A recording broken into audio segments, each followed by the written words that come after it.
सास बहू का झगड़ा। अनामिका की सास पुष्पा अपनी बहू को कुछ खास पसंद नहीं करती थी और इसीलिए दोनों सास बहू में आए दिन झगड़ा होता रहता था। सास बहू के झगड़े के चक्कर में अनामिका के पति मोहित की जिंदगी मुश्किल में पड़ गई थी। बेचारा बार बार माँ और बीवी के झगड़े को सुलझाता ही रहता था, लेकिन दोनों समझने का नाम नहीं लेती थी। वैसे तो सब कुछ ठीक ठाक चल रहा था, लेकिन एक दिन अनामिका और पुष्पा के अंदर जोरदार झगड़ा हुआ और बात कुछ इस तरह थी। बहू, मैंने तुम्हें कल अपनी एक साड़ी धोने के लिए दी थी। हाँ मम्मी जी, वो साड़ी धोकर मैंने आपकी अलमारी में रख दी है। उसी की बात कर रही हूँ मैं। जरा देख तो, इस साड़ी को देखकर किसी भी तरह से लगता है ये धुली हुई है। अरे मम्मी जी, मैंने आपकी साड़ी वॉशिंग मशीन में अच्छे से धोकर सुखाकर आपकी अलमारी में तह बनाकर रखी थी। आपके तो नखरे खत्म ही नहीं होते। अरे कैसे बात कर रही है मुझसे? मेरे नखरे? अरे मोहित, जरा ये देख तो, ये साड़ी धुली हुई लग रही है क्या? अरे मम्मी, जब अनामिका कह रही है कि उसने साड़ी धोई थी तो मान लो ना। हर बात पर झगड़ा करना जरूरी है क्या?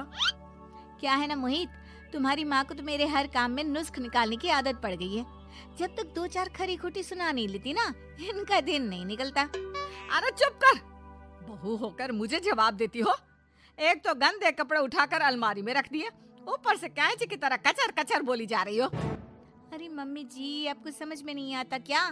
मैंने साड़ी धो कर रखी थी, धो कर रखी थी। तो फिर इतनी गंदी क्यों लग रही है? अब मुझे क्या पता मम्मी जी, आप इस पर इस तरह तेल और घी की चिकनाई के दाग लगाकर लाएंगी तो ये मेरी जिम्मेदारी थोड़ी ना है। अरे तो हाथ से धोना चाहिए था ना।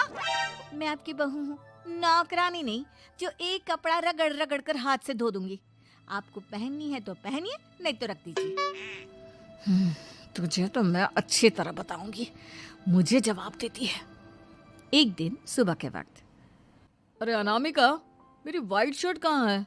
आज ऑफिस में बहुत बड़ा प्रेजेंटेशन है और मुझे वो व्हाइट शर्ट पहन कर जाना है। मुझे पता है, आपने मुझे 2 दिन पहले ही बता दिया था और आपकी शर्ट मैंने धोकर अच्छी तरह आयरन करके अलमारी में लगा दी है। जाइए वहां से ले लीजिए। अनामिका, ये तुमने क्या किया? ये देखो, शर्ट पर लिपस्टिक का दाग लगा हुआ है और ये तो एक जगह से जल भी गई है। नहीं नहीं मोहित, ऐसा नहीं हो सकता। मैंने तो तुम्हारी शर्ट ठीक से इस्त्री करके अलमारी में लगाई थी। तो फिर ये जल कैसे गई अपने आप? अलमारी में लटके लटके थोड़ी ना जल जाएगी। पर मोहित, मुझे अच्छी तरह याद है। देखो, अपनी गलती को छुपाने की कोशिश मत करो, और अगर शर्ट जल भी गई थी तो तुम्हें पहले बताना